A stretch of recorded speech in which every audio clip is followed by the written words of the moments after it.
titulado a esta conferencia Revoluciones, Tiranos y Guerras. Suena como un título terrible, pero es exactamente de lo que se trata.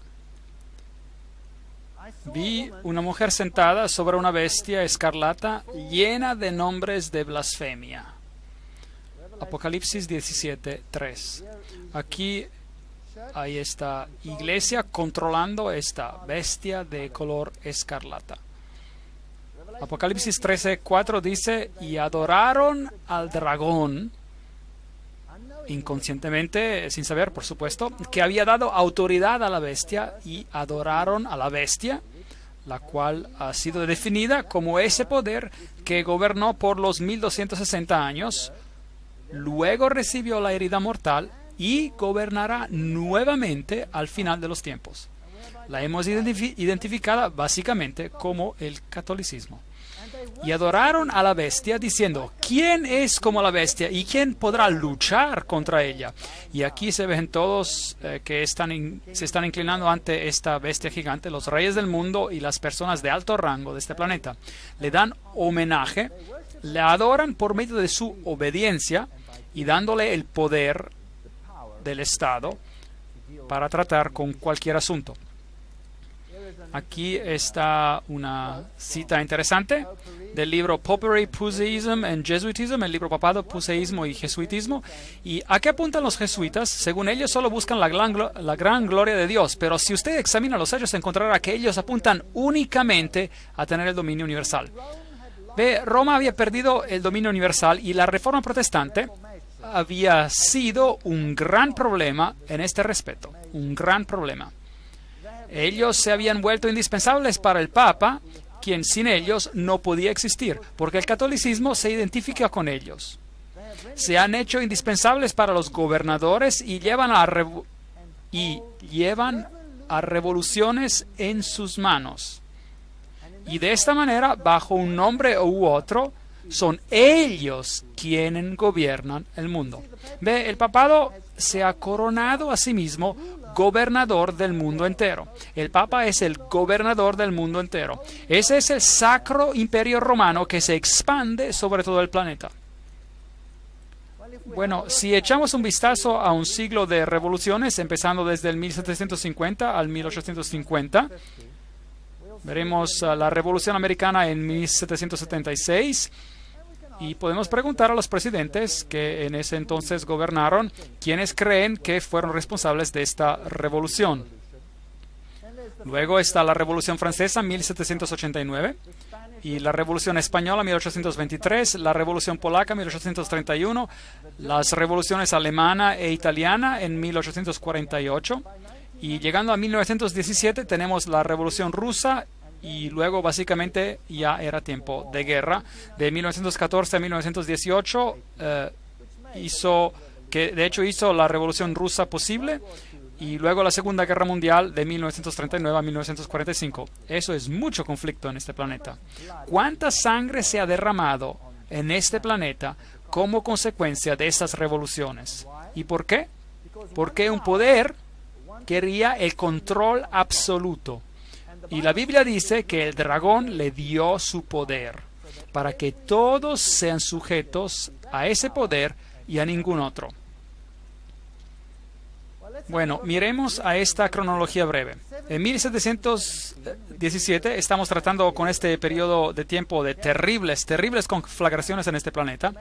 La Gran Logia Masónica de Inglaterra fue fundada. Inglaterra era una espina en la carne, era una nación protestante. Así que la Gran Logia Masónica es fundada para infiltrar a este poder. 1721, la primera logia masónica fue fundada en Francia. 1731, Benjamin Franklin fue iniciado como un framasón, Benjamin Franklin. 1738, la Iglesia Católica Romana condena la masonería. Ahora, esa es una movida brillante. Eso se llama pensamiento dialéctico. Usted crea una organización, la prohíbe, miembros suyos pertenecen a la organización, pero el público al exterior ve que usted se ha distanciado y ya no puede ser su culpa. ¿Ve cuán astuto es? Mientras en el Vaticano todas las logias permanecieron y todos los cardenales eran miembros de ellas, pero no los Goya, los no iniciados. tenía que ser un ejército protestante bajo el control de la orden jesuita. Hicimos una conferencia entera sobre esto y usted puede conseguirla. La conferencia titulada ¿Quién está detrás de las sociedades secretas? En 1758 el señor Dashwood fundó el Club del Fuego del Infierno. Benjamin Franklin visita Inglaterra para discutir acerca del futuro de las colonias americanas con Dashwood. 1768 la fundación del rito de la estricta observancia. Ese es el grado 33 de la masonería por Baron von Hund, basado en la tradición templaria. Un punto interesante. Y luego Federico de Prusia, Federico el Grande. Bueno, no sé qué hay de tan grande acerca de él, pero sin embargo él fundó la Orden de los Arquitectos de África y usa el título Illuminati para describir sus logias neomasónicas. Así que esta es solo una breve historia mientras seguimos avanzando. 1770, Benjamin Franklin fue elegido como el gran maestro de la Logia de las 9 Hermanas en París. 1771, la organización masona El Gran Oriente es fundada en Francia. 1776, la Orden de los Perfectibilistas o Illuminati fue fundada. Noten que ellos claman ser perfectos. La Revolución Americana comienza, así que por 1776 ellos ya lo tenían todo arreglado. 1778, Pedro I fundó el Círculo Secreto. 1785, el Gran Congreso Masónico alegadamente conspiró la Revolución Francesa. Los Illuminati fueron prohibidos en Bavaria y se convirtieron en clandestinos. 1789, la Revolución Francesa. 1784, conspiración iluminista para derrocar a los Habsburgs, monarcas del Sacro Imperio Romano. Entonces, las monarquías se tienen que ir. Las monarquías se oponían muchas veces al dominio jesuita y prohibían a los jesuitas. Bueno, y había llegado el tiempo de venganza. Nadie prohíbe el poder de la Iglesia Católica Romana. En 1816, John Adams escribió al presidente Jefferson de Estados Unidos: vamos a tener multitudes regulares de ellos en tantos disfraces como solamente un rey de los gitanos puede asumir, disfrazados en pintores, publicadores, escritores y maestros. Si alguna vez hubo un cuerpo de hombres que mereció la condenación eterna en la tierra y el infierno, es esta sociedad de Loyola. Ellos hablaban bien directamente en esos días. Viene del libro The New Jesuits, los nuevos jesuitas. Ahí está la cita. Todo lo que le digo tiene una cita. Ahora, muchos escritores advirtieron de esta gran conspiración de los jesuitas. Samuel Morse, recuerdan, el inventor del código Morse, escribió: el autor emprende a demostrar que una conspiración contra las libertades de esta república, está hablando de los Estados Unidos, está ahora en completo desarrollo bajo la dirección del astuto príncipe Metternich de Austria, quien, sabiendo de la imposibilidad de borrar por la fuerza de las armas a este ejemplo molestoso de una nación grande y libre, está procurando lograr su objetivo a través de la agencia de un ejército de jesuitas. La serie de hechos y argumentos que prueban la existencia de tal conspiración asombrará a cualquier hombre que abra el libro con la misma incredulidad con la cual lo hicimos nosotros. Esas son las personas que los presidentes creían que estaban detrás de todas estas conspiraciones. El presidente Abraham Lincoln mismo dijo: los protestantes de ambos el norte y el sur de Estados Unidos seguramente se unirían para exterminar a los sacerdotes y a los jesuitas si ellos pudieran saber de cómo los sacerdotes, las monjas y los monjes que diariamente llegan a nuestras costas bajo el pretexto de predicar a su religión no son nada más que los emisarios del Papa, de Napoleón el III, quien por supuesto era un alto framasón, y otros déspotas de Europa, para socavar, minar a nuestras instituciones, para alienar, distanciar a los corazones de nuestra gente de nuestra Constitución y de nuestras leyes, para destruir a nuestras escuelas y preparar un reinado de anarquía aquí, como lo hicieron en Irlanda, en México, en España, donde quiera que haya cualquier pueblo que quiera ser libre. Esa es una declaración imponente. 50 years in the Church of Rome, 50 años en la Iglesia de Roma. El sacerdote Padre Chiniquy solía ser un católico, luego se convirtió en protestante. Esta guerra nunca hubiera sido posible sin la siniestra influencia de los jesuitas. Le debemos al papado que ahora vemos nuestra tierra enrojecida por la sangre de sus hijos más nobles. Abraham Lincoln, 1865, el 16º presidente de los Estados Unidos. Cartas privadas de Lincoln, quemadas por su hijo Robert, restablecidas por Charles Chicoutimi, quien era el confidente personal del presidente. En una carta del 22 de enero de 1870, Mazzini escribió a Pike. Ahora, Alfred Pike es este alto framasón que escribió el manual, si desea, de la masonería escocesa. Él dijo lo siguiente: debemos dejar que todas las federaciones continúen así como están.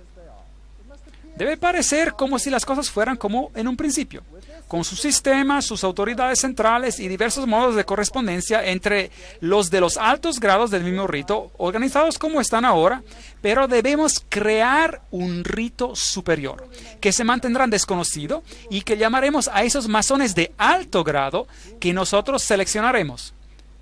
Con respecto a nuestros hermanos de la masonería, estos hombres deben ser comprometidos al secreto más estricto.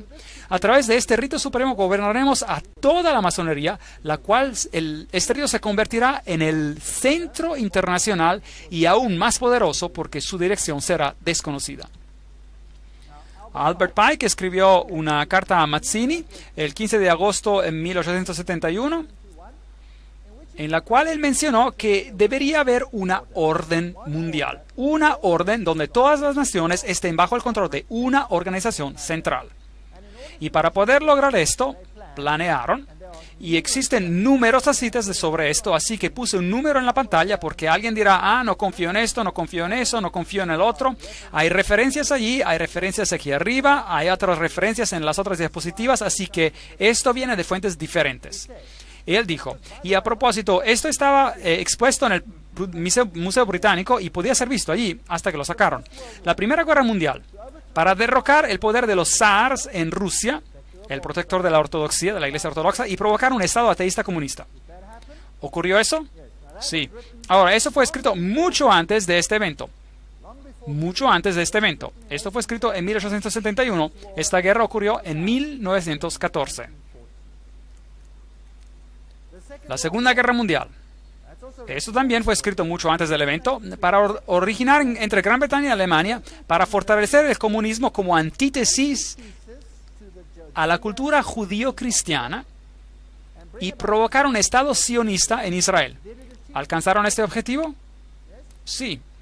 De hecho, después de esta guerra, Israel en su forma presente fue restablecido bajo la protección de Gran Bretaña. Y luego, bien interesante, una tercera guerra mundial, una guerra del Medio Oriente, involucrando el judaísmo y el islam y esparciéndose a nivel internacional. Eso es fascinante. ¿Está esto en marcha? ¿Qué creen? Ciertamente suena como de que todo sigue según los planes. Otra cita.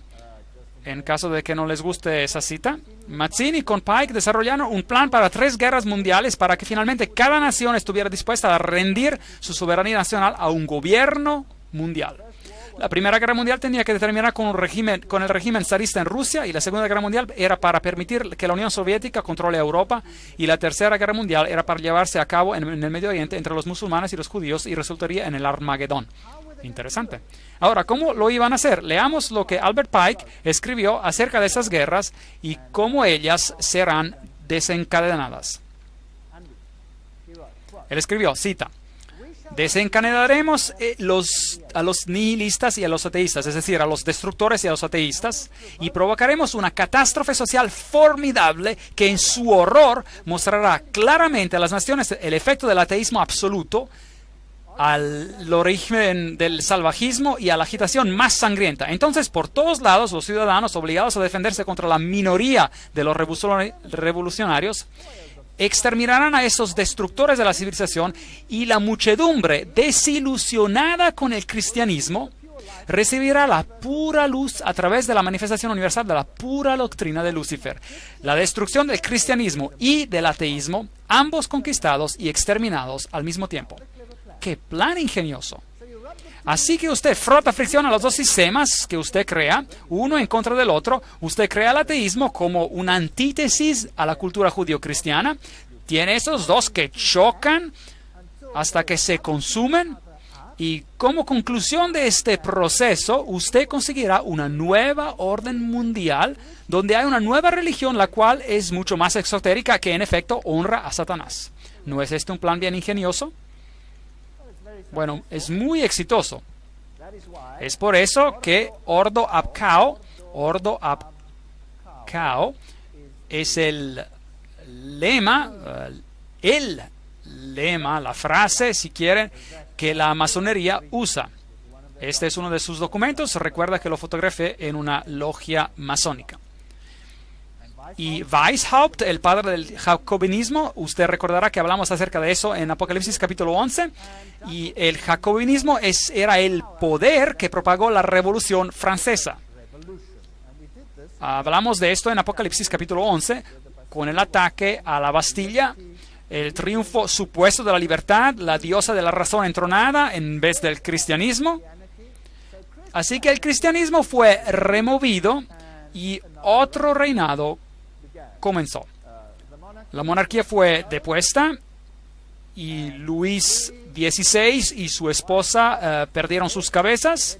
La decapitación de María Antonieta, y eso puso un fin a esa monarquía. Luego Robespierre, él dirigió los clubes jacobinos y un reino de terror comenzó, que en su derramamiento de sangre y su violencia es bien comparable a cualquier cosa que hemos visto hoy. El gran filósofo, si desea, de la Revolución Francesa era Voltaire. Ahora, usted puede buscar estos hechos en cualquier enciclopedia británica. Ellos le dirán quién era Voltaire. Él era un jesuita.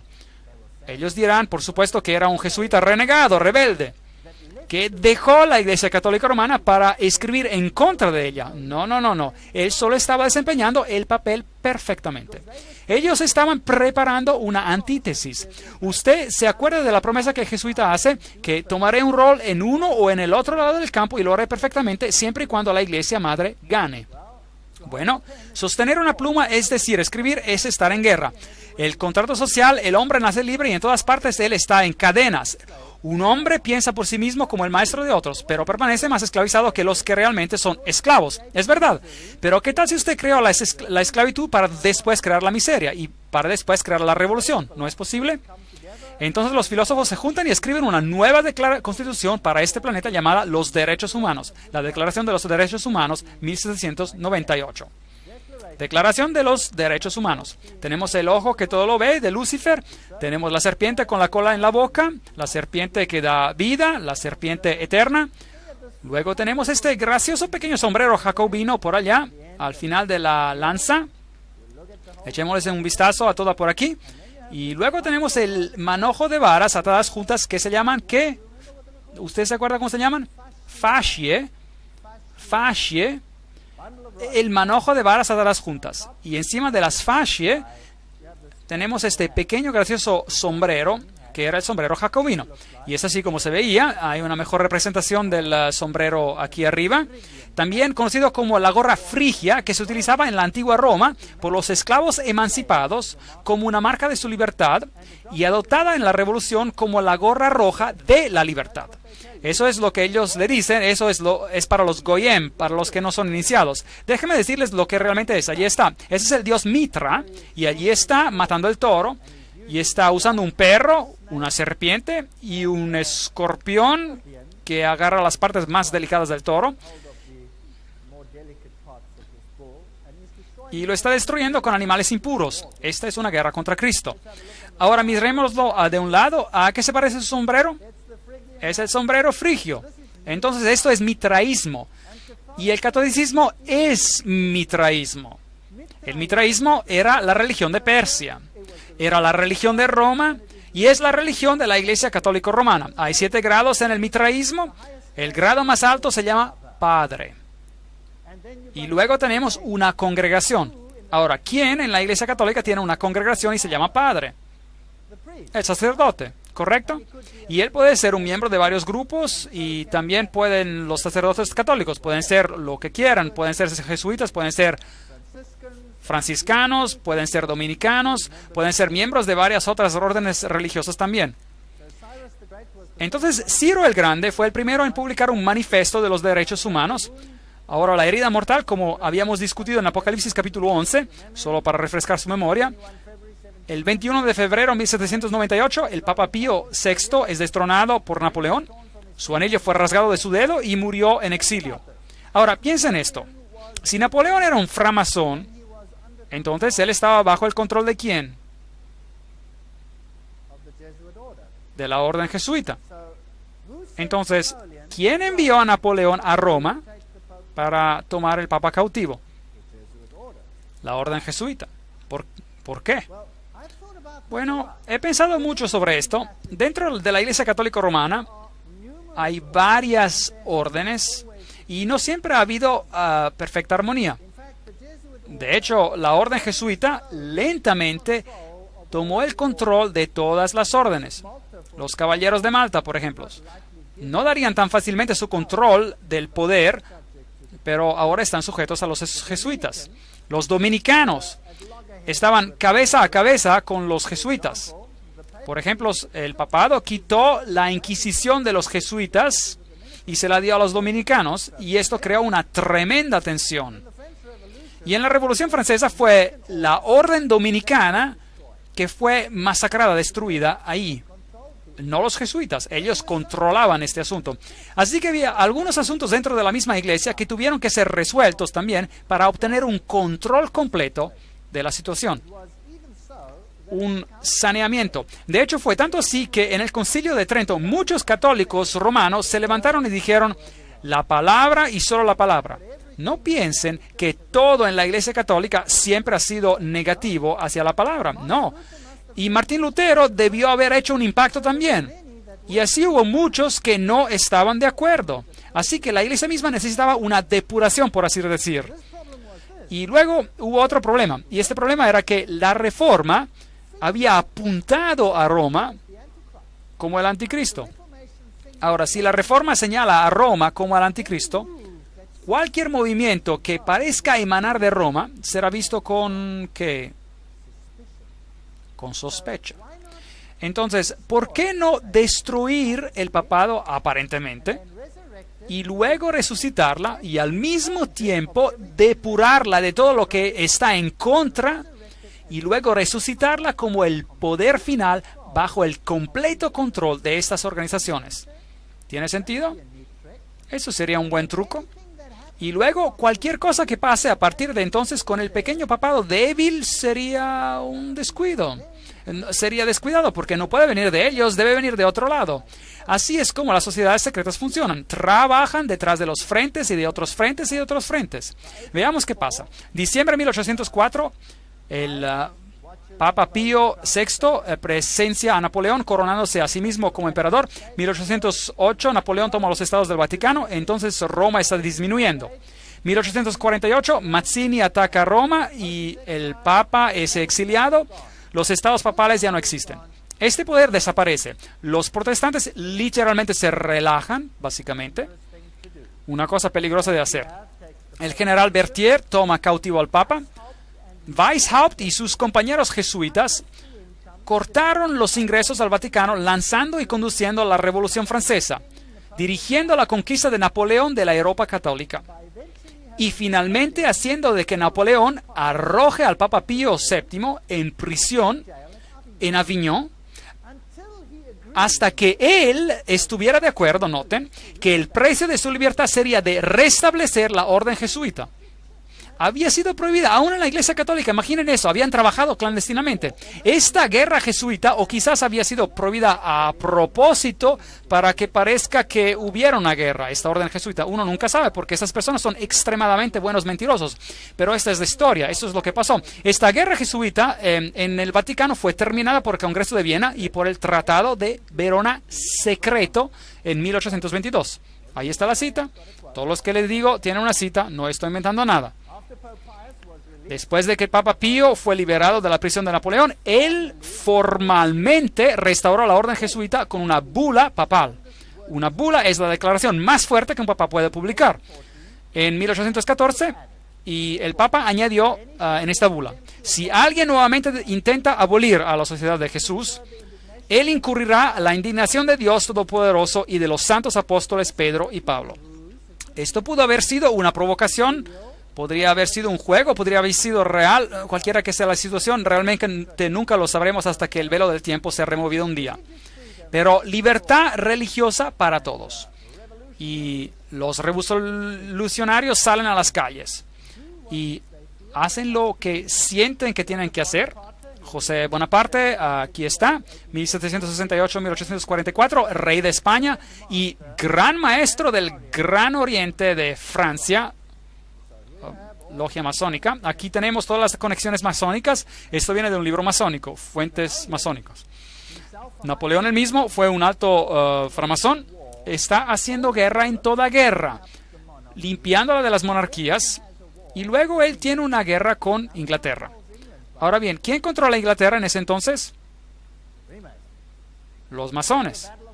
Entonces tenemos una batalla de Waterloo. Y esos son los generales que pelearon en los dos lados. Michel Ney y von Grouchy están en el lado de Napoleón.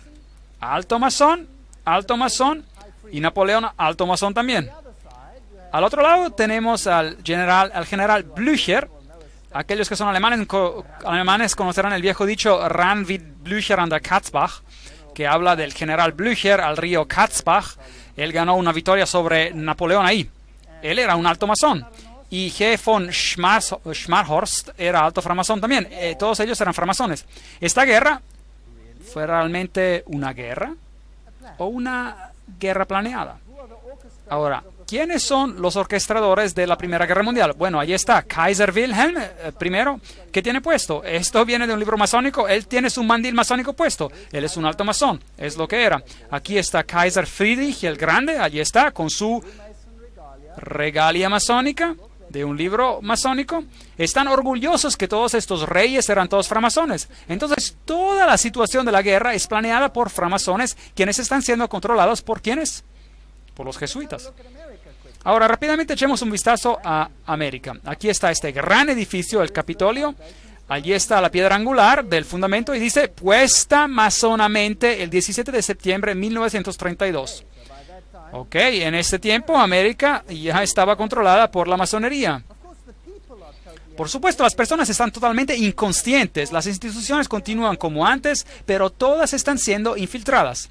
Si mira a la arquitectura, las águilas, el simbolismo, todo lo que tenemos acá es adoración del sol.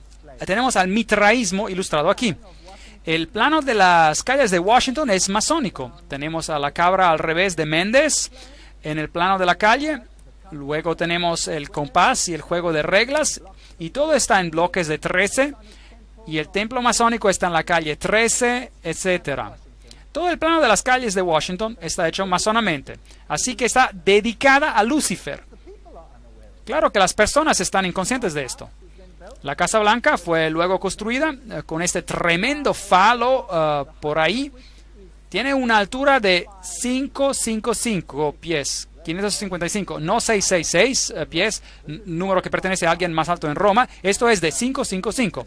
Y ¿no es interesante que 555 es el número que Hollywood usa?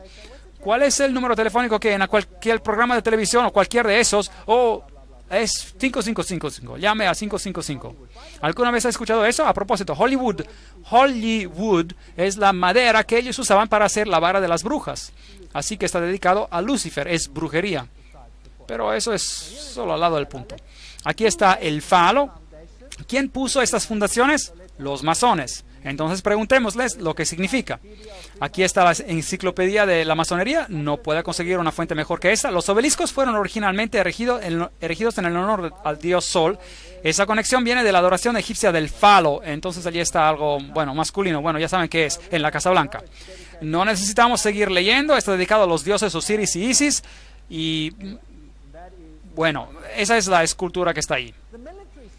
La estructura militar es un pentágono, que es el centro elevado del pentagrama, en el cual, por ejemplo, 13 brujas se ponen de pie, 12 alrededor de una para propagar la maldición. Entonces, esto es también una estructura de la brujería. Es solo un edificio, pero tiene ciertas connotaciones. Luego, Francia, el país que publicó la nueva filosofía para el Nuevo Mundo, envía un obsequio a los Estados Unidos, la Estatua de la Libertad. Preguntemos a la UNESCO qué significa. UNESCO dice, los 7 rayos emanando de la aureola de Mitra, allí está el dios Mitra, simboliza su triunfo sobre las fuerzas de la oscuridad. Ahora usted debe entender que Lucifer dice que Miguel y sus ángeles representan las fuerzas de la oscuridad, que Jehová es el diablo. ¿No es eso terrible? ¿Se recuerdan de eso? Lo estudiamos. Y aquí la UNESCO nos dice que la cabeza de la Estatua de la Libertad es adornada con los 7 rayos de Mitra. La antorcha que ella sostiene es el símbolo del sol. Esta es la antorcha de Lucifer, pues. Porque no importa si Lucifer es masculino o femenino, él es androgénito en su historia. Aquí está la piedra de la fundación. En este sitio, en el 5 de agosto de 1884, la piedra angular del pedestal de la Estatua de la Libertad iluminando al mundo. Esa es iluminación. Fue puesta con la ceremonia por William A. Brodie, el gran maestro de los masones. Así que ahí está la señal masónica ahí, y que la Estatua de la Libertad es masónica, pues. Todo parecerá ser masónico a medida que continuemos. Texe Mars escribe: elevándose sobre las brillantes pero contaminadas aguas, ella sostiene en su brazo extendido una antorcha de fuego y luz, un obsequio de la orden masónica, los herederos modernos de la herencia de los Illuminati. La Estatua de la Libertad fue esculpida por Frédéric Bartholdi, un miembro de la logia masónica de Alsace-Lorraine en París, Francia. La estatua es importante para las sociedades secretas que complotan la nueva orden mundial. Ahí está. Bueno, en 1854 el Papa Pío IX proclama la Inmaculada Concepción de la Virgen María. Ahora, María siempre ha estado allí en el catolicismo romano, pero ahora María es puesta en el mismísimo centro y es legitimada como la Madre de Dios y como una entidad en el cielo. En 1869, Pío cita el Primer Concilio Vaticano. En 1870, el dogma de la infalibilidad papal es publicado. Ahora tenemos otro Dios en la tierra y el ultramontanismo triunfa. Los jesuitas se aseguran de que todo el poder es concentrado en un hombre. ¿Qué pasa entonces? 1917, la Revolución Rusa. Y tenemos este interesante mensaje de Fátima. Hay una conexión con el Islam aquí, pero olvídenselo, regresaremos a eso en la siguiente conferencia. Rusia será convertida, el Santo Padre consagrará a Rusia a mí. Y luego hubo una visión del infierno, y la tercera visión era que el Papa en ese tiempo actual, Juan Pablo II, recibiría un atentado de muerte, lo cual ocurrió. Ahora, no es muy difícil, si usted ha planeado todas esas cosas desde el principio, de decir lo que pasará. ¿Ve? No es muy difícil. Ahora, veamos a los paralelos entre la Revolución Francesa de los jesuitas y la Revolución Rusa. Ellos son los siguientes.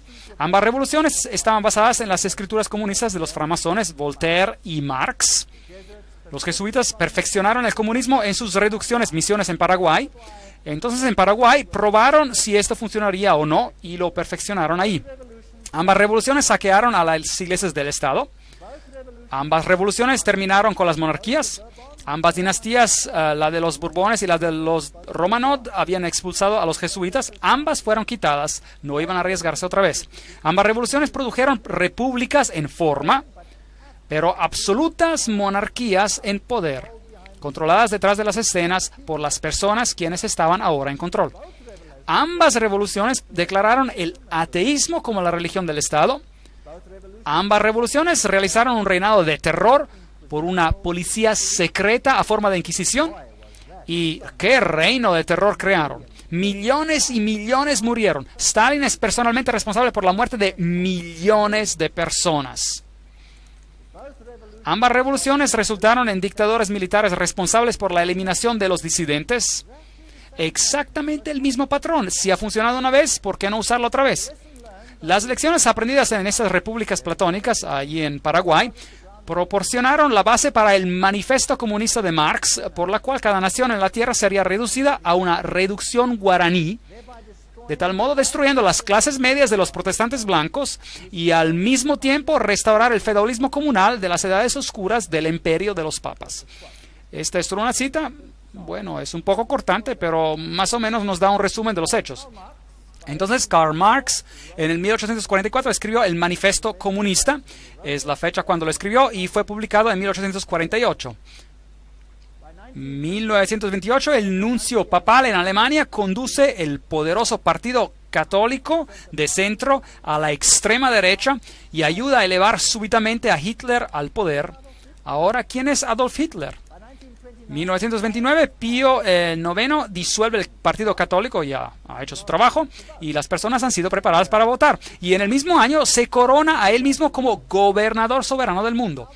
¡Qué arrogancia! Ahora el Papa es gobernador soberano del mundo. En el mismo año él firma los documentos. Ahora un gobernador tiene que tener un país y él consigue su estado papal de regreso, el estado más pequeño del mundo. Y ahora el papado cualifica nuevamente como una entidad política. Ahora había muerto, ya no era una entidad política, así que la bestia fue mortalmente herida y ahora recibe nuevamente su poder y califica como una bestia nuevamente. Su herida fue sanada, ¿no es correcto?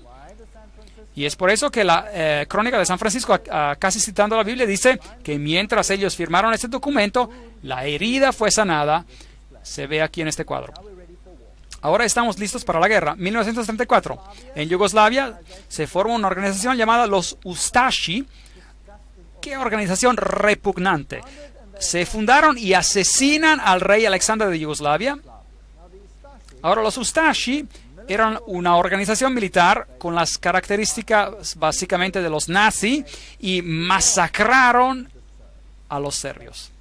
A los serbos, masacraron a la gente ortodoxa y los forzaron a convertirse católicos o a morir, una de las dos. Y nunca se dice nada acerca de esa tremenda matanza que ocurrió aquí. 1941, Croacia se declara independiente y la matanza comienza. Ese es el hombre que en ese entonces era papa, cardenal secretario del Estado, Eugenio Pacelli. Allí está su familia, todos ellos con conexiones masónicas y, por supuesto, tiene el Banco di Romano a su disposición con dinero de la familia Rothschild.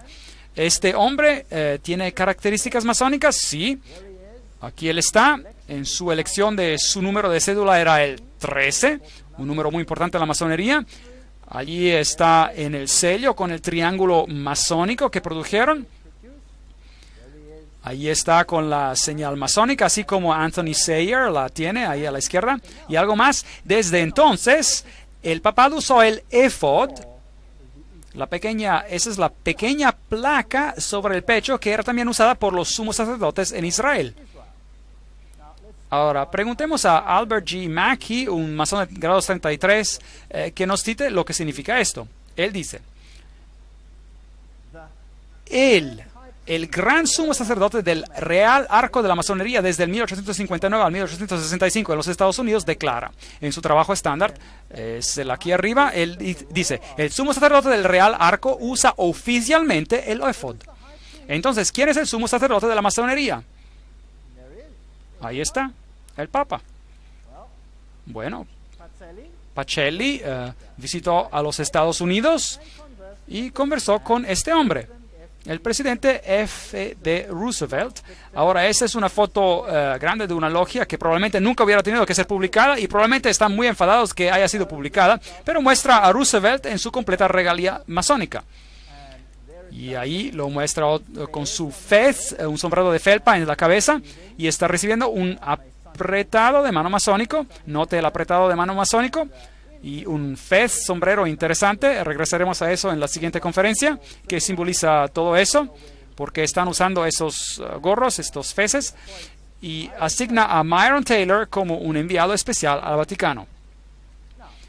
Ahora, veamos a los líderes políticos de la masonería en los Estados Unidos, y solo estoy citando de varias fuentes y también páginas de internet, y habrá diferentes fuentes aquí, así que ustedes pueden examinarlas por sí mismos para mostrarles quién está en control en este momento. Vamos a repasarlos rápidamente y vamos a ver qué grados ellos son. Bill Clinton, de grado 33, Newt Gingrich, grado 33, Bob Dole, grado 33, Jack Kemp, grado 33, Strom Thurmond, grado 33, Colin Powell, grado 33, Jesse Helms, grado 33, Barry Goldwater, grado 33, Al Gore, posiblemente grado 33. Luego otros más, James Monroe, Andrew Johnson, James Garfield, McKinley, Roosevelt, William Taft, Franklin Roosevelt, Harding, Lyndon Johnson, Gerald Ford, Ronald Reagan, George Bush, todos ellos, Yitzhak Rabin, Yasser Arafat, Príncipe Philip Duca de Kent y muchos más. Aquí hay otra fuente, Saddam Hussein, qué interesante, tendremos que regresar a él, framasón de grado 33. Tony Blair, de grado 33. Gerhard Schröder, primer ministro de Alemania, de grado 33. Benjamin Netanyahu, grado 33. Yasser Arafat, grado 33. Ronald Reagan, Gorbachev, Helmut Kohl, Shimon Peres. Helmut Kohl es también miembro del Comité de los 300. François Mitterrand, 33, era de la Logia del Gran Oriente, por supuesto. Yitzhak Rabin, Willy Brandt, todos esos de los tiempos pasados eran framasones. Algunos más. Joseph Stalin era de los Illuminati, un miembro de la Logia del Gran Oriente. León Trotsky, de la Logia del Gran Oriente. Kissinger es un miembro del Comité de los 300. J. Edgar Hoover, 33, Cecil John Rhodes, Aleister Crowley, Walt Disney era un framasón de grado 33, Olof Palme, Al Gore, Tony Blair, Joseph Mengele, qué interesante, él era el asesino en masa de los nazis, él hacía parte de los Illuminatis. Robert McNamara, usted los nombra, todos ellos están ahí. Billy Graham, disculpe, continuemos. Colonel John Glenn, Buzz Aldrin, todos los que ve alguna vez han estado en el espacio tienen que ser un framasón de los grados más elevados. Edgar Mitchell y demás aquí. Hasta Francis Bacon, Lord David Owen, todos los negociadores, Richard Holbrooke. Solo estoy pasando por esta lista. Alan Greenspan, Peter Wallenberger, la reina Elisabetta, la segunda es la reina de los Bilderbergers, Príncipe Philip, la reina Beatriz, ella pertenece al Comité de los 300, Príncipe Bernard de los Netherlands, de los Países Bajos, Comité de los 300, y seguimos. Ted Kennedy, Rockefellers, David Rockefeller, Deng Hui, Barón de Rothschild, Hillary Clinton es la sexta gran dama, es una framasona muy elevada, muy alta. Albert Pike, por supuesto, ustedes saben, Bertrand Russell, Otto de Habsburg, Weishaupt, hasta en los tiempos pasados. Aquí está Edward Hoover, el presidente Dwight Eisenhower. Ahí lo honran con el grado 33, la Gran Cruz, en una ceremonia especial en la Casa Blanca. No tienen vergüenza de nada de esto. Aquí están casi todos los presidentes de los Estados Unidos en la galería presidencial de la logia. La fotografía yo mismo, entré a la logia, entré a la galería presidencial, fotografié cada una de esas, clic. Y bueno, ya, lo hice ya. Y me salí. Bueno, ahí están todos como framasones. Si miramos al dólar norteamericano, algunas cosas muy interesantes ocurrieron durante el tiempo de Roosevelt. Ahí está el símbolo, ahí está ese símbolo. No tenemos tiempo para todo esto. En Dios confiamos. Si usted ve ese símbolo aquí, dice Annuit Ceptis Novus Ordus Seclorum. Si usted intercala el hexagrama, entonces obtendrá esto ASNOM, lo cual son las letras de la palabra masón mezcladas. Si usted va al otro lado, apunta a objetos y luego lee ARLTO, Arlington. Hay mucho que hablar aquí, hay muchas cosas interesantes. Si va al 1 y a la media luna, hay una pequeña estructura ahí, es un micropunto, tendrá que conseguir una lupa para verlo. Usted verá que es usted verá ahí que es un pequeño búho. Un búho en la media luna. Y esto aquí verá que es una telaraña. Hay mucho simbolismo aquí. Ahora, si usted ve las monedas antiguas, verá que las deidades estaban asociadas con el búho, y verá que cuando fuimos a la arboleda Bohemia, ¿qué adoraban ellos ahí?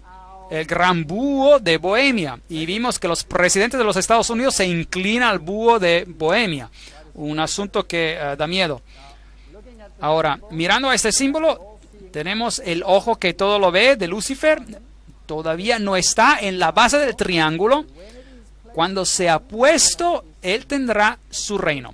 Pero ese es Lucifer. Annui Ceptis, traducido el Dios. Novus Ordus Seclorum, traducido la nueva orden de los siglos o de las edades. Hay 13 niveles ahí. El inferior es la fecha de la fundación de la independencia de los Estados Unidos, pero también es la fundación de los Illuminati. Tenemos esta telaraña, símbolo de la nueva era. Tenemos por ahí la banda, la cinta de Lucifer. Usted lo verá por aquí, en esta iglesia católica romana, donde tenemos a Anubis, el fénix, un símbolo de Júpiter, el dios Júpiter, y la calavera y huesos, y allí tenemos la cinta, ¿la ve? Asociada con Júpiter. Está sobre la flama. Y todos estos símbolos nos cuentan una historia interesante.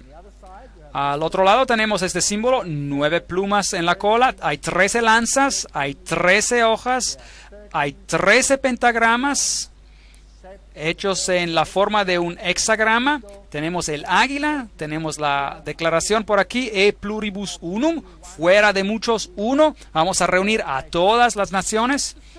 Entonces ese es el simbolismo de una nueva orden mundial en el dólar.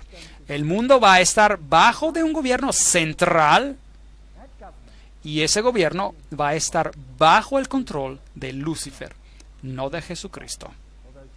Aunque Jesucristo, por supuesto, sabe de esto y lo permite, y está en última instancia en control. Él nos dice antes del tiempo que esto va a ocurrir, y luego, el final de la historia es que Jesús reinará sobre este planeta. En la sección previa estuvimos mirando a los simbolismos del dólar americano y vimos como todos estos simbolismos son masónicos y aparecen en el dólar después del tiempo del presidente Roosevelt. Apocalipsis 13:11, después vi a otra bestia que subía de la tierra, tenía 2 cuernos semejantes a los de un cordero, pero hablaba como un dragón. Vamos a tratar con esta profecía en detalle en otra conferencia. Ejerce toda la autoridad de la primera bestia, la cual encontraremos definida como el catolicismo romano, que surgió antes, y hace que la tierra y sus habitantes adoran a la primera bestia, cuya herida mortal fue sanada. Ahora aquí hay un aliado protestante que impondría las doctrinas papales. Pero se hablará de eso en otra conferencia, una conferencia completa titulada Dos bestias se vuelven amigas. Si mira la arquitectura, es interesante. Este es San Pedro, es el edificio del Capitolio, donde está en el Senado del Parlamento norteamericano. La arquitectura es idéntica. Por supuesto, el edificio mismo fue diseñado, el americano, por la masonería, y la masonería está bajo el control ¿de quién? De la orden jesuita. Ahora miremos algunos de los simbolismos por allí y algunos de los interesantes asuntos.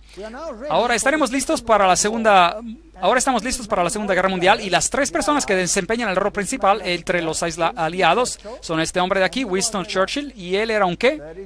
Un framasón de grado 33. Vimos que Roosevelt, en su completa regalía masónica, era un framasón de 32 o 33 grados. Y luego tenemos a Stalin, quien era, por supuesto, un miembro del Gran Oriente, framasón de grado 33. Todos ellos están del mismo lado. Extracto de un informe por el embajador Harriman en Moscú al Departamento del Estado en Estados Unidos del 30 de junio de 1944. Stalin pagó tributo a la ayuda rendida por los Estados Unidos a la industria soviética antes y durante la guerra. Él dijo que cerca de 2/3 de todas las grandes empresas industriales en la Unión Soviética habían sido construidas con la ayuda de los Estados Unidos o su asistencia técnica. El otro tercio había venido de Inglaterra. Entonces, ¿quién construyó a la Unión Soviética? ¿Quién la construyó? El Occidente. El Occidente la financió y la construyó. Aquí podemos ver a Winston Churchill en su logia masónica druida, con todos sus colegas druidos alrededor de él. Esos son hechos genuinos. Esto no es solo una conjetura. ¿Usted se recuerda del ataque japonés a Pearl Harbor? Bueno, afortunadamente ya los 50 años del acta de secreto ya se pasaron y ahora está comprobado como un hecho, porque esto ha sido revelado, que ellos sabían que Pearl Harbor iba a ser atacado. ¿No es correcto? Y decidieron no hacer nada acerca de esto. ¿Por qué? Porque ellos necesitaban un accidente para comenzar una guerra. La Constitución americana no les iba a permitir de entrar en una guerra. Necesitaban un incidente, un accidente, y lo crearon. De hecho, eso es un asesinato en masa de su propia gente. ¿No es correcto? Porque ellos sabían acerca de esto. Esto es conocimiento público, esto está en las noticias. Los 50 años de secreto han terminado. Ya nadie puede negarlo, ya es un hecho. Así que América ya una vez ha matado a miles de su propia gente para permitir que algo llegara a ser posible que no era posible antes. Una vez que lo hicieron con éxito, ¿usted cree que lo podrían hacer nuevamente? Me pregunto. ¿Qué hay sobre el otro lado? Hitler. Hitler dijo: aprendí mucho de la orden de los jesuitas. Hasta este momento nunca ha habido algo más grandioso en la tierra que el sistema jerárquico de la Iglesia Católica. He transferido mucho de esta organización a mi propio partido. Los SS, los escuadrones de protección durante la época nazista en Alemania, estaban constituidos de acuerdo a los principios de jesuita. Himmler, la cabeza de los SS, estaba estrechamente asociado con los jesuitas por medio de su padre y hermano. Hitler dijo de él: puedo ver en Himmler como nuestro Ignacio de Loyola. Y José Goebbels era también un jesuita entrenado. Así pues, de los dos lados, ¿quién los controla ambos? El mismo partido. Esto se llama tesis y antítesis. Goebbels, Himmler, estas personas eran jesuitas, eran fascistas. Adolf Hitler, fascista, usando el simbolismo del dios Sol, la cruz maltesa, los símbolos del dios Sol. Aquí él está con Hindenburg mismo, por supuesto un masón. Estas cosas fueron completamente planeadas, ganando la juventud a su lado. Una de las personalidades católicas principales para ayudar a Hitler al poder fue Franz von Papen. Y Franz von Papen, por supuesto líder del Partido Católico, ayudó en la subida repentina de Hitler al poder. Entonces la Iglesia Católica ayudó en la subida repentina de Hitler al poder. Y estas fotos son compuestas a propósito, tienen un significado masónico, pero regresaremos a eso más tarde. El Reichsadler, el águila del Reich, escondida como el símbolo masónico. Y la supuesta feliz alianza al principio, que luego se deteriora. Aquí vemos el saludo con las actividades masónicas asociadas con él. Aquí él está junto con los líderes de la iglesia. Y aquí puede ver a los cardenales saludando a Hitler con el saludo nazista de Heil Hitler. Así que la iglesia estaba muy envuelta con el movimiento nazi. Aquí hay todo un grupo de cardenales dando el saludo nazi de Heil Hitler. El Papa y el Führer. Usted se recordará que incluso hasta el día de hoy hay un tremendo enojo por el Papa Pío, que ahora, de hecho, ya está en su vía hacia la santidad, gracias a su conexión con el movimiento nazista. Bueno, aquí está el nuevo Reichsbischof, Ludwig Müller, el protestante que saluda a Hitler con un buen apretón de manos. El anterior obispo protestante ya no estaba en vida porque Adolf Hitler lo había ejecutado. Entonces este debió haber sido una marioneta en el contexto religioso. Así que los católicos y los protestantes uno al lado del otro. Ahora, entiendan lo que es guerra. Pensemos en la guerra. ¿Quién es el problema en términos de la Iglesia Católica?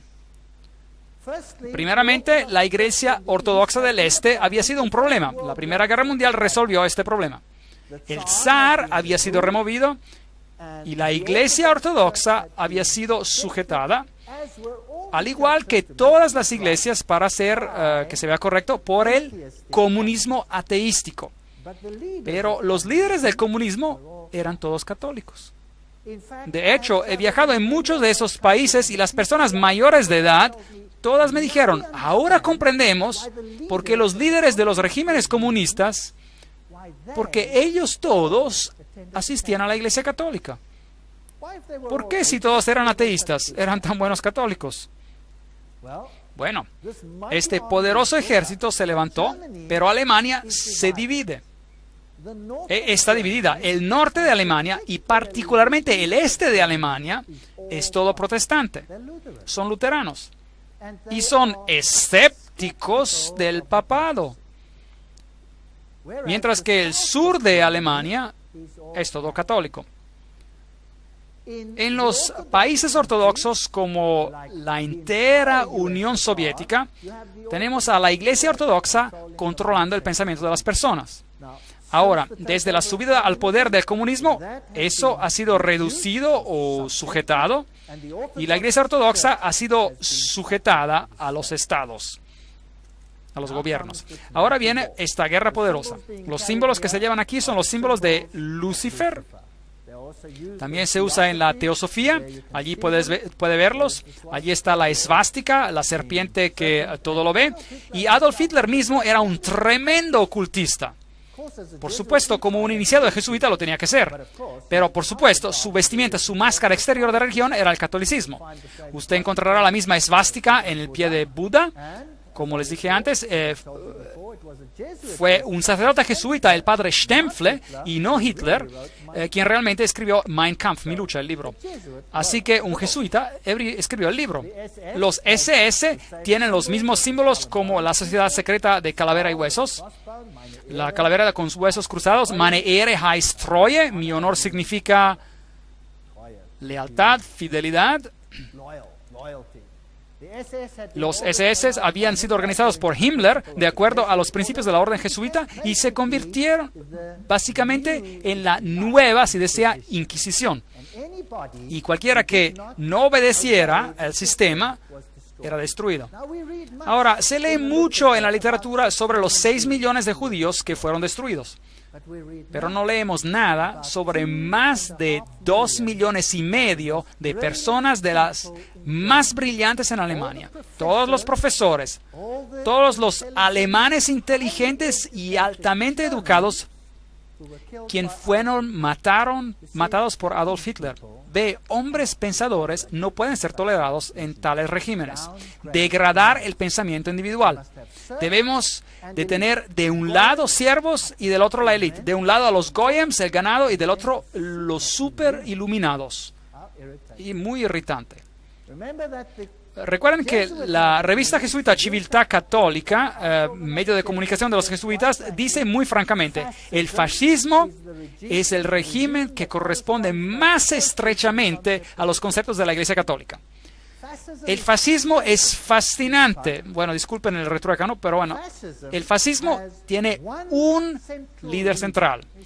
Y ven, el Papa, finalmente, un líder central, control total sobre las personas, aunque la gente cree que está libre, porque consiguen todo lo que requieren.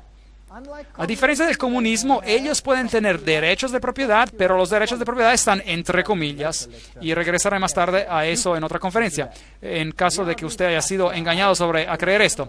Ahora, aquí están las fascie, el manojo de varas acompañado por una hacha o por una lanza, que simboliza el poder sobre la vida y la muerte, llevado por el oficial romano como un símbolo de autoridad. Bajo la República, el cónsul o pretor, cuando comenzaba una expedición, tomaba sus votos en la colina Capitolina, donde ahora se encuentra el Vaticano, de hecho, un hecho bien simbólico. Si él era aclamado imperator, en otras palabras, un líder por sus tropas, él cubría su fascia con un laurel y a su vuelta depositaba la corona sobre la colina de Capitolina. Todo conduce a Roma. Qué historia fascinante. Así que, donde usted encuentre los fascie, usted debe saber que Roma está detrás de esto. Los regímenes fascistas usan los fascie, así que los fascie pueden parecer como una hacha, o una hacha que puede ir a través, o puede ser una lanza, como lo era en la Revolución Francesa. Estas son las fascie. Ahora, ¿dónde encontramos las fascie? Un letrero para la campaña de 1888 para el candidato de la presidencia de Grover Cleveland. Benjamin Harrison lo derrotó, pero más adelante él ganó. Cleveland fue reelegido a un término no consecutivo de presidencia. Allí está en su águila en pie de 2 fascie. ¿Lo ven? El fascismo ocultado en los Estados Unidos. ¿Sabía que los Estados Unidos debería estar alejado como el cielo de la tierra en cuanto al fascismo? Bien, bueno, eso es fascinante. El edificio del Capitol en los Estados Unidos, si usted va a la cumbre, eso es el resultado. Fascie, fascie, fascie. Así que los Estados Unidos finalmente se convertirán en un estado fascista. Nadie hubiera creído eso hace 50 años, hace 100 años atrás, hace 10 años atrás, quizás ni siquiera 5 años atrás. Hoy, ¿cómo se ve? Hay control poderoso del Estado sobre cada uno, así como en los tiempos de los SS en Alemania. Si usted se mueve, está saliendo de una nueva ley, la cual vigilará a la gente del Estado. ¿Sí o no? Sí, el proyecto de ley llamado Patriota. ¿Ha escuchado de eso? Hay toda clase de leyes interesantes saliendo. Ahora, ¿de qué tipo de gobierno es ese? Interesante. Ahí está. ¿Sabía que las fascie aquí, la fascie detrás de la tribuna del podio de la Casa de Representativos en Washington, D.C., ¿las ve? Note, detrás de las sillas aparece un hacha dorada. Allí está. Y el hacha y las fascie. Así que de siempre lo saben. Solo están esperando por la oportunidad, pujando el tiempo. Monedas romanas antiguas con los fascie. Aquí está una fascie detrás de una moneda de 10 centavos en América, con una llama ahí. una fascia en el dólar americano, y los presidentes sentados a los lados de los fasce. Ahí está Washington, incluso Abraham Lincoln se sentó en una silla con fasce. Aquí está la insignia de la Guardia Nacional, tiene fasce. Hay fasce en la Estatua de la Libertad. Leamos lo que Anthony Sutton se recuerda de este hombre que escribió acerca del grupo Calavera y Huesos, educado en la Universidad de Londres, Göttingen y California, investigador en el Instituto Hoover. Ese es un hombre importante. Veamos lo que él tiene que decir. ¿Cómo la orden crea guerra y revolución? Habla de la sociedad secreta Calavera y Huesos, que son los Illuminati, que tienen a los jesuitas detrás de las escenas. La historia operacional de la orden solo puede ser entendida dentro de un marco del proceso dialéctico hegeliano. Hegel, el gran hombre que dijo, siempre crea dos direcciones, tesis y antítesis, y rózalas bien rosadas. ¿A quién le importa cuántas personas mueran en el proceso? Luego tienes la síntesis, lo que realmente es lo que uno desea conseguir. De este axioma sigue que el conflicto controlado puede crear una historia predeterminada. Por ejemplo, cuando la Comisión Trilateral discutió el manejo del conflicto, etcétera, etcétera, ya hemos leído toda esta cita antes, ya que la voy a pasar por alto. La síntesis, esto es el resultado del proceso, la síntesis buscada por el establecimiento es llamada la nueva orden mundial. Sin el conflicto controlado, esta nueva orden mundial no ocurrirá. Las acciones individuales aleatorias al azar de las personas en la sociedad no producirán este síntesis. Es un síntesis artificial y por lo tanto tiene que ser creado. Así que uno escucha de una guerra aquí, una guerra allí, una revolución aquí, una revolución allí. Las revoluciones tienen que ser financiadas. Uno nunca escucha de dónde viene el dinero para financiarlas. ¿Quién financia las revoluciones? ¿Quién las controla? ¿Ven? Tenemos a nazis contra la Unión Soviética, Corea del Norte, el norte de Vietnam, ad nauseam hasta el hastío contra los Estados Unidos. El conflicto procura beneficios mientras empuja al mundo siempre más cerca del único gobierno mundial. Ahora, ¿no es lógico que eso es lo que Satanás quiere? Él quiere un único gobierno mundial. Así que en la filosofía hegeliana, el conflicto entre la derecha política y la izquierda política, o la tesis y el antítesis, en términos hegelianos, es esencial para hacer avanzar el movimiento de la historia y causar el mismo cambio histórico. ¿Ha notado que cada país tiene un partido izquierdista y un partido derechista? ¿Han oído acerca de esto? Y su país también lo tiene también. De lo contrario, no habría razón de votar, ¿correcto? Dos de ellos. Ahora, veamos cómo funciona esto. El presidente Woodrow Wilson hizo esta declaración. Ahora, ese es un presidente hablando.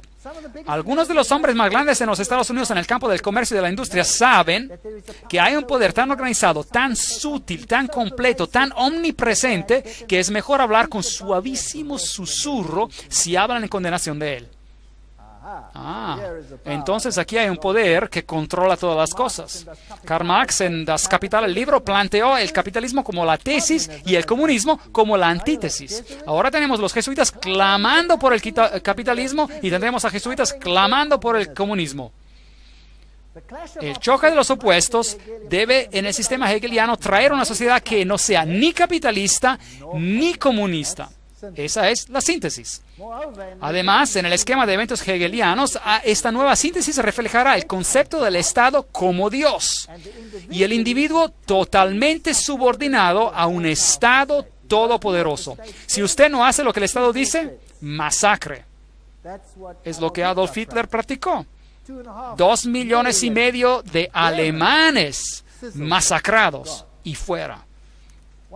Entonces, ¿cuál es la función del Parlamento? Ahora, tome nota, y yo no estoy diciendo esto, lo estoy leyendo. Me critican por esta declaración, usted no pueden creer cuánto. Por favor, no me critiquen a mí, escriban a estas personas. Solo estoy citándolas. Entonces, ¿cuál es la función del Parlamento? De un Parlamento, un Congreso, para los hegelianos. Estas instituciones simplemente permiten a los individuos que sientan que sus opciones tienen algo de valor y para permitir que un gobierno tome ventaja de cualquier sabiduría que los paletos, la gente común, pueda accidentalmente demostrar. Bien, ahora veamos cómo Hegel mismo describe esto. Este es ahora el gran filósofo Hegel, delante de quien los políticos se inclinan. Él dice, por virtud de esta participación y presunción, con su opinión general, individuos pueden mostrarse palpablemente eficaces y gozar de la satisfacción de sentirse que cuentan por algo. En otras palabras, nosotros somos simplemente unos estúpidos, unos idiotas. Si usted vota, ¿por quién está votando? Les diré por quién está votando. Siempre digo esto. Usted vota o por el diablo en rosa o por el diablo en azul. El voto no hace ninguna diferencia. Es un chiste. La política es un chiste. Guerra. El conflicto organizado de las naciones por los hegelianos es solo el resultado visible del conflicto entre ideas. Como John Dewey, el querido hegeliano de la educación moderna, él está, de hecho, en control de toda la educación en el Nuevo Mundo y dice, la guerra es el predicador más eficaz de la vanidad de los meros intereses limitados. Pone un fin a ese egoísmo egocéntrico del individuo por el cual él clama a su vida y a su propiedad como suya o de su familia. ¿Entendieron eso? Ahora, seguramente Roma no piensa así. Les mostraré bulas, publicaciones papales que les pondrán sus cabellos de punta. Nuevas bulas y publicaciones. Comparen ustedes esto a la letra y el espíritu de la Constitución de los Estados Unidos, que dice absolutamente lo opuesto. Bien, entonces para esos elitistas el Estado es supremo y un élite autonombrado gobernando el Estado actúan de hecho como si fueran Dios sobre la tierra. El resto somos el ganado, los catecúmenos, el ganado, los goyan. Los libros de texto presentan a la guerra y la revolución más o menos como resultados accidentales del conflicto. Nunca en los libros de texto occidentales encontrará usted la evidencia de que las revoluciones necesitan finanzas y los recursos de las finanzas en muchos casos remontan de nuevo a Wall Street, el mercado financiero en Estados Unidos. Medios operativos para la creación del conflicto, la llave de la historia moderna está en estos hechos, que los elitistas tienen relaciones estrechas de trabajo cercano con ambos, los marxistas y los nazis. Ellos juegan en ambos lados, porque lo que han creado es solo un juego. En este memorando presentaremos el concepto de que la historia mundial, ciertamente desde el 1917, refleja el conflicto como deliberadamente creado con el objetivo de traer una síntesis, una nueva orden mundial. Bueno, veamos cómo funciona. Aquí está la orden. La tesis es la Rusia marxista. Estamos presentando la Segunda Guerra Mundial ahora. La antítesis, la Alemania nazi. ¿Quién los financió? ¿Quién financió a los rusos? La empresa Guarantee Trust. ¿Quién financió a los nazis? La empresa Guarantee Trust. Y luego tenemos a la compañía Harriman, antes llamada Harriman y compañía, etcétera, y las mismas personas aquí. Harriman financió a los intereses nazis. Las mismas personas financiaron a los ambos lados. Luego tenemos la revolución bolchevica en 1917 y en 1933 la ascensión de Hitler al poder, el conflicto entre los dos, tremenda ganancia y el resultado. Después de la Segunda Guerra Mundial, las Naciones Unidas da el primer paso hacia la nueva orden mundial. Ahí lo tenemos. Maravilloso. Todo financiado por las mismas fuentes. En 1948 empieza la carrera para crear bombas atómicas. En 1950 María recibe el estado peregrino. La estatua de María se vuela a Moscú por instrucción del Papa Pío XII. En 1950 Francis Matthew llama para una guerra nuclear con Rusia y comienzan a argumentar entre los dos. Note cuántos fueron matados por Stalin. Entre el 1.766.188 víctimas hasta el comienzo de 1922, números obtenidos de los documentos soviéticos, cerca de 5.000 eran sacerdotes, maestros, monjas, etc., de la Iglesia griega ortodoxa. Tan pronto como la persecución se extendió a los millones de luteranos, reformados, bautistas, metodistas y especialmente a los cristianos menonitas, la circulación de la Biblia no está solo estrechamente prohibida, pero es también castigada severamente. Eso es lo que Stalin hizo. Stalin mató a millones. ¿Escuchamos de 6 millones de judíos? Bueno, piensen en términos de 30, 40, 50 millones de personas cuando usted piensa en Stalin, el más gran asesino en masa que jamás se haya visto. Y Foster Dulles, presidente Kennedy, ¿cuál es la historia ahí? Bien, aquí está Kennedy, se casó con esta dama joven, Jacqueline Kennedy, y ellos, los jesuitas, están preparando a Estados Unidos para un tremendo conflicto para el fin. Y cada presidente tiene que jugar su rol. Finalmente, este presidente muere y este otro sube a la presidencia, Lyndon Johnson. Pero ¿sabían algo importante? Un presidente tiene que jurar sobre la Biblia cuando asciende. ¿Sabían que Lyndon Johnson rehusó jurar sobre la Biblia? ¿En qué juró entonces?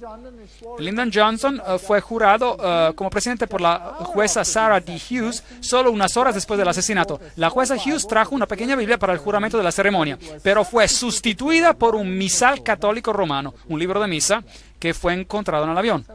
Entonces él juró sobre un misal católico romano y rehusó jurar en la Biblia. ¿No les dice algo todo esto? ¿No es interesante? Yo lo encuentro muy interesante.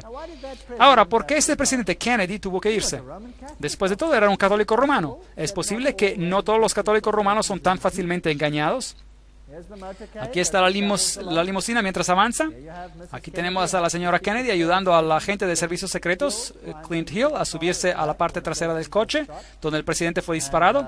Y aquí están las rosas que ella recibió. Muy interesante. Aquí está Dallas, el 22 de noviembre de 1963. John Fitzgerald Kennedy, 35º presidente de los Estados Unidos, visitó a Dallas. Eso es interesante. También el número 11 por ahí. Ese es el edificio. Aquí está el edificio de donde aparentemente fue asesinado. Desde esa ventana, así dicen. Allí está, un poquito más grande. Y aquí está la placa donde escribieron lo que pasó. El 22 de noviembre, el edificio adquirió su notoriedad a nivel nacional y alguien supuestamente subrayó esto, cuando Lee Harvey Oswald disparó y mató al presidente John F. Kennedy. La mayoría de las personas no creen que Lee Harvey Oswald disparó al presidente. El coche del presidente bajaba por esta calle. Ese árbol todavía no estaba allí.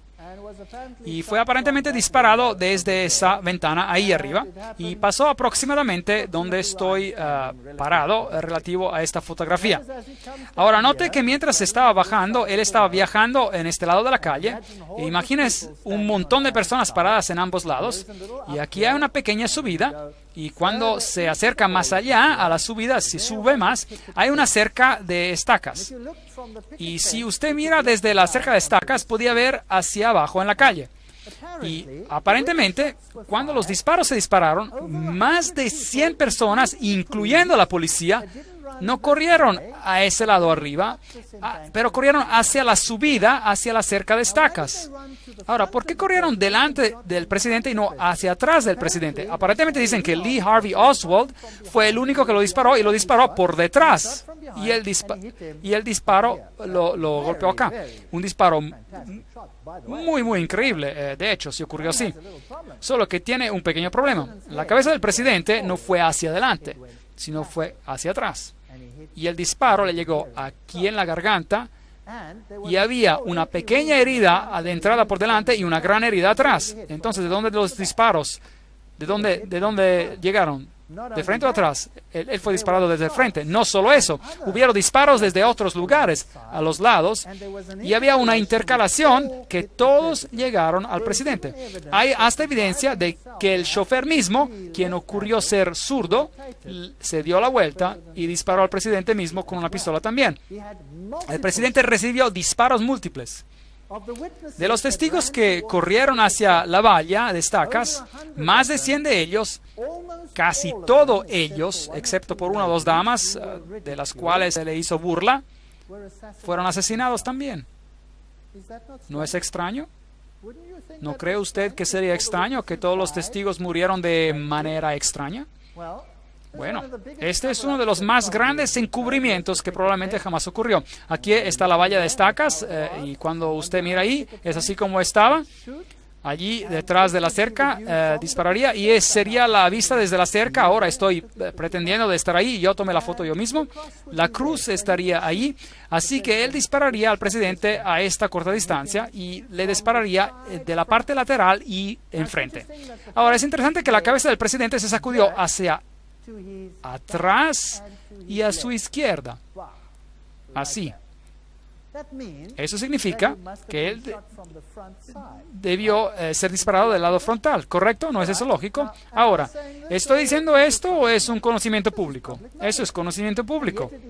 Y aún así es denegado por el gobierno, porque tienen un culpable, Lee Harvey Oswald. Allí está el lugar donde Kennedy murió, directamente desde la valla de estacas. Ahora, veamos cómo JF Kennedy murió. Y veamos la producción de la televisión sobre este asunto y luego usted hará su propia decisión.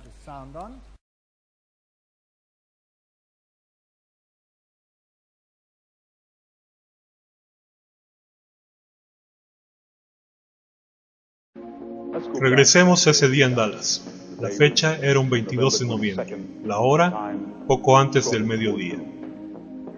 Primero había una gran muchedumbre, pero mientras la caravana de automóviles se acercaba a la plaza de Lee, mientras el auto daba una curva, bajó su velocidad de 40 millas por hora a 7 millas. Fue precisamente ahí que sucedieron los disparos. Por 6 segundos, los ocupantes del carro de Kennedy fueron golpeados por las balas. Kennedy se agarró de su garganta.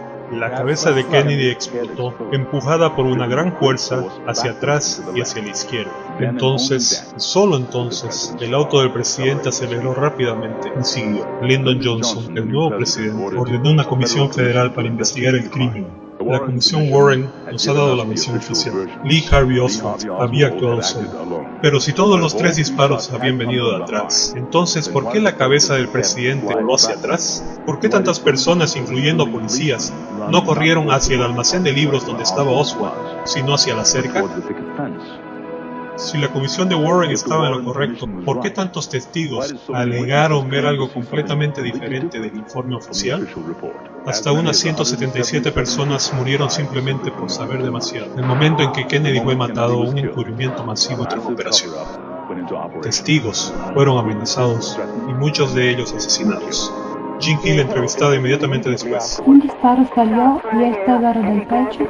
Hubo un intervalo y se escucharon 3 o 4 disparos más. La limusina ya había acelerado. Con nosotros ahora está Jean Hill, quien estuvo más cerca del auto del presidente que cualquier otro durante los disparos. La señorita Hill es una profesora de primaria en Dallas y ha estado en constante temor de su vida por los últimos 29 años. Comprendo que los hombres, alegando ser agentes de servicios secretos, la interrogaron después del asesinato. ¿Qué le preguntaron? Me preguntaron lo que había visto. Les dije que había visto la cabeza del presidente, que vi a un francotirador y que escuché de 4 a 6 disparos, pero ellos me dijeron que solo escuché 3 disparos. ¿La entrevistó alguna vez de la comisión Warren? Oh, sí, fui entrevistada por nuestro inspector, quien bueno trató mucho de desacreditar todo lo que dije. Él me acusó de muchas cosas, desde una aventura amorosa mezquina, de buscar fama o simplemente de estar mintiendo. Habla el inspector del asesinato. Hemos encontrado los hechos reales y ciertamente nadie de los pasados 25 años ha comprobado que nuestras conclusiones básicas son incorrectas. Fue el inspector quien vino con lo que él llama la teoría de la bala mágica, que hace ver cómo una bala se fue a través de ambos Kennedy y el gobernador de Texas, John Connally. La bala fue más tarde descubierta virtualmente intacta en la camilla del hospital de Connally. La verdad, si hubiese sido conocida, si hubiese salido, hubiera revelado de que sí, había una conspiración para matar al presidente. Necesitaba a una persona a quien echarle la culpa, alguien quien tomaría la culpa. Hubo muchas cosas que usted supuestamente no debería haber visto, como la prueba de parafina dada a Oswald, que probó con seguridad que Oswald no había disparado ningún arma en aquel día, o la cámara espía, encontrada en las posiciones de Oswald, emitida a él por el gobierno de los Estados Unidos, o la carta de Oswald a nuestro señor Hand, pidiéndole cuál era su siguiente asignación. El único señor Hand del que sabemos en este caso es el señor Howard Hand de los servicios secretos americanos, quien compartía la misma oficina con Oswald en Nueva Orleans, la oficina que pertenecía a Guy Bannister, el jefe del FBI. No solo estaba la dirección de supuestos folletos relacionados con Castro de Oswald, sino también la cuenta que Oswald usaba para imprimir los folletos pertenecía a la CIA. Howard Hand con la CIA, Guy Bannister con el FBI y Lee Harvey Oswald, todos en la misma oficina.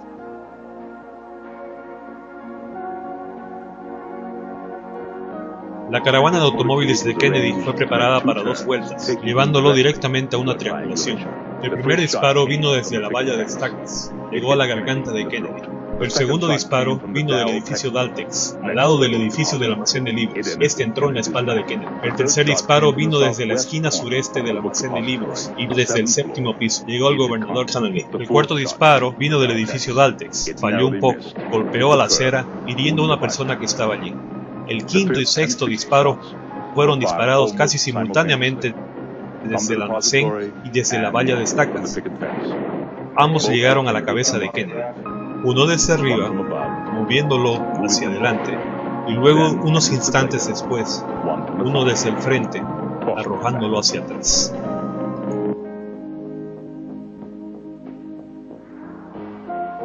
Aquí usted ve al pasajero del frente, dándose la vuelta y mirando al presidente en vez de saltar atrás para asistirlo, y él se gira hacia adelante. El chofer ahora está dándose la vuelta, el arma viene a la vista y dispara. Usted verá esto repetidamente en estas secuencias. Kennedy había sido disparado en la garganta y él está inclinándose hacia su izquierda. El chofer ahora empieza a darse la vuelta, su brazo izquierdo está sobre su hombro derecho y dispara. Nuevamente usted ve al chofer darse la vuelta y se ve que el arma se expone a la vista. Él está dándose la vuelta nuevamente, el arma se expone a la vista y él dispara. Usted puede ver claramente su cabeza darse la vuelta y luego su brazo y el arma extendiéndose a la vista sobre su brazo derecho. Una de las primeras actividades de William Greer, el chofer, después de que la limusina presidencial llegó al hospital de Parkland, fue de obtener un cubo y una esponja y agua y comenzar a lavar la sangre y pedazos de cerebro de la limusina del presidente. Hay una nueva teoría acerca del asesinato de John F. Kennedy. Un científico del gobierno indica que las cintas audio de la policía proveen nueva evidencia de que hubo un segundo francotirador. Si pudiera ser probado que el sonido en la cinta fue un disparo y que de hecho vino desde la subida de hierba, entonces proveería algo de evidencia de que hubo un segundo francotirador además de Harvey Lee Oswald. Pero hasta ahora pocos están de acuerdo con la conclusión hecha por Thomas. Hola. Sí, Ray, adelante, por favor, hable. Me gustaría saber por qué ha tomado tanto tiempo para obtener esta información y que la verdad sea expuesta. Le responde Víctor Marchetti, un oficial de la Policía Secreta Americana. Durante el tiempo del asesinato, en primer lugar, todavía no se ha comprobado y no creo que nunca se va a comprobar. El secreto en el gobierno está diseñado para un propósito y solo un propósito. No es de guardar al enemigo o a la posición de saber lo que está ocurriendo, pero de guardar al pueblo americano de saber lo que está ocurriendo. Y toda la evidencia que existe, o quizás alguna vez haya existido, que implicaría al gobierno en el asesinato de Kennedy, puede estar seguro de que esta evidencia está ahora destruida. Así que aun si todo se comprobara ahora, las posibilidades de solucionar el asesinato de Kennedy y de dar la culpa a la parte culpable es casi imposible.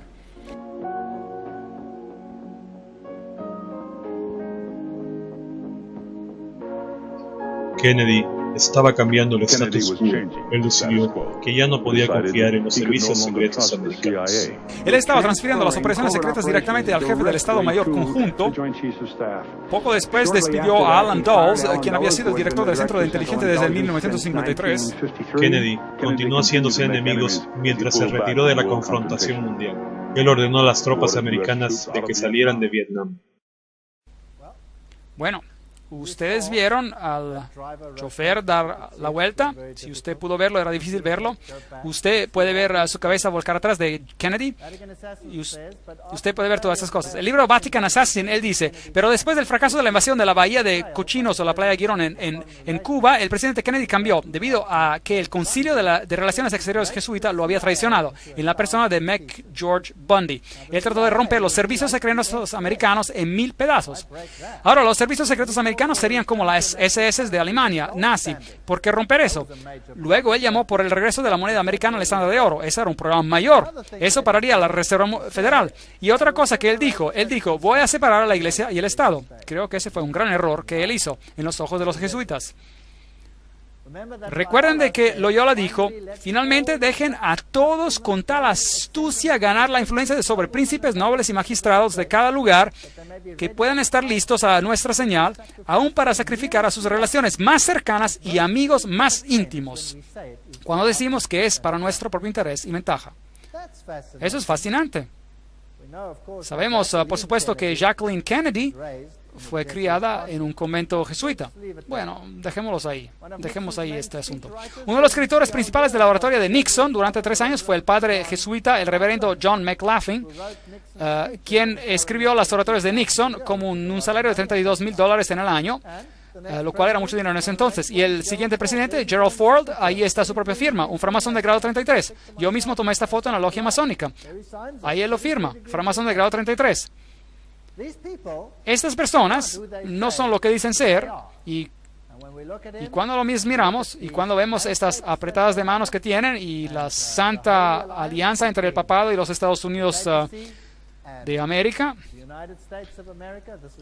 esto es a propósito una foto de la señal. Reagan designó a este hombre para ser representante del Vaticano. Así que en 1987 Juan Pablo II visita a los Estados Unidos, el presidente Reagan lo saluda y dice: mientras tú nos exhortes, nosotros escucharemos. Esta no es una separación de la Iglesia y del Estado, porque con todos nuestros corazones añoramos hacer este buen país aún mejor. El Papa es citado como diciendo: vengo como un amigo de América y de todos los americanos, católicos, ortodoxos, protestantes, judíos, personas de todas las religiones y todos los seres humanos de buena voluntad. Interesante. Aquí está junto a lo que es a propósito también un cuadro masónico, pero no entraremos en detalles. Está también eso es señal masónica, pero no iremos en esos detalles. ¿Cómo planean sus viajes? Preguntémosles. Aquí está Ronald Reagan planeando su viaje a este presidente de Rusia. En septiembre, Gorbachev propuso un encuentro precumbre en Reykjavik, Islandia. Washington consistió, los astrólogos escogen la hora y la fecha de salida a las 9:45 de la mañana. El 9 de octubre Reagan voló a Reykjavik.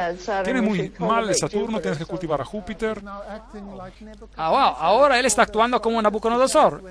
Llamemos a los astrólogos para decirnos cuándo tendría que tomar lugar esta reunión. Usted sabe, el 11 es una fecha muy importante. Los presidentes mueren ese día, edificios se caen. Mi Papa, el Papa Juan Pablo II, confirmo para usted como el Papa de mi secreto, el Papa de quien hablé a los niños durante las apariciones, el Papa de mi amor y mis penas.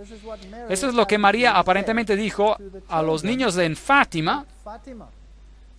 Este es el Papa del secreto. María predijo que él tendría o recibiría un atentado de asesinato, y los canales modernos, por medio del padre Goebbels, dicen que este es el Papa de la promesa. Bueno, Malachi Martin, en The Keys of This Blood, las llaves de esa sangre, ese es un trabajo pontífico, escribe claramente la nueva agenda, la agenda del cielo, el gran diseño de Dios por una nueva orden mundial había comenzado. El Papa Juan Pablo ahora andaría zancando en la arena del juego final del milenio como algo más que un gigante geopolítico de ciudad. Él era y sigue siendo el siervo sereno y con confianza, el siervo del gran diseño. Allí otra pieza del lenguaje masónico. Él va a ser el que manda todo, el hombre principal. Todo ese derramamiento de sangre, todas estas guerras. En Alemania, ¿qué pasó? ¿Qué hizo la guerra en Alemania? La Segunda Guerra Mundial. En Alemania, el norte de Alemania fue devastado. Fue bombardeado con bombas incendiarias, lo cual era ilegal de acuerdo a todas las convenciones. Ellos arrojaron bombas incendiarias en el norte de Alemania. La ciudad de Hamburgo fue hecha polvo por bombas incendiarias. Ahora, las bombas incendiarias no solamente destruyen a blancos militares, ¿qué destruyen? Queman seres humanos en vida. Entonces la guerra apuntaba a destruir a las personas. Y luego el este de Alemania, el entero conclave protestante fue cortado y dado a la Rusia soviética por 2 generaciones, donde se les impuso el ateísmo. Hoy ya no existe el protestantismo, porque el protestantismo ha sido destruido. La Iglesia ortodoxa ha sido sujetada, todos ellos son sujetos a Roma. Millones de servos murieron. Millones. Ha sido una matanza en los últimos siglos como jamás este mundo ha visto. ¿Por qué? Para ganar el control completo del mundo. Aquí está Gerard Newkirk y declara: en las últimas 2 décadas, particularmente durante los años de Reagan y los 2 últimos de George W. Bush, los Estados Unidos está viéndose menos como una democracia y más como una criatura fascista altamente desarrollada. ¿No es interesante? Yo no estoy diciendo esto, solo lo estoy leyendo. Desprovisto de las idiosincrasias y de los efectos de sus progenitores, donde ellos practicaron esos métodos, esta forma de fascismo tiene una máquina de propaganda que sin duda es la más eficiente que el mundo jamás haya visto. Nos encontramos en un periodo de tiempo interesante. Y aquí usted ve a George Bush con el Papa. Aquí ve el primer ministro de Inglaterra con el Papa. Todos estos miles puntos de luz. Framasones de grado 33, miembros de Calavera y Hueso, Illuminati, framasones de grado 33 con el Papa. Y ahora veamos esta foto. Aquí está el presidente George Bush con el Papa, bajo el cuadro de Ignacio Loyola. ¿Quién va a ser el gran líder espiritual de la nueva orden mundial? Por favor, note este cuadro. El Papa se sienta en el altar del Corazín. Esto es cuando él visitó a Jerusalén y a Israel recientemente. El cuadro del fondo muestra a Cristo con un libro abierto que lee: amad a vuestros enemigos, vendré pronto. ¿Qué más ve en su trono? Una cruz volcada. Allí está también el Papa con una cruz volcada, un símbolo de la victoria de Lucifer sobre Jesús. Ese es un triste estado de asuntos, y vimos a las enseñanzas del iluminismo, vimos a las enseñanzas de la orden masónica, vimos a las enseñanzas de las sociedades secretas, y vimos que Lucifer es su Dios. Así lo dicen ellos mismos. ¿Y qué tenemos que hacer? Salir de ella, mi pueblo. Salir de ella, mi pueblo, para que no sean partícipes de sus pecados. Creo que estamos en el umbral de la historia. Creo que los eventos finales se están desenvolviendo. Y creo que no necesitamos temer, porque Dios dijo que Él les daría la oportunidad de mostrar sus intenciones verdaderas. La apostasía final contra Dios terminará en la victoria más grande que el universo jamás haya visto, y el reino de Dios muy pronto vendrá. Si usted creía que esto estaba bien allá en el futuro, tengo noticias para usted. Está a la puerta. Jesús viene pronto. Gracias.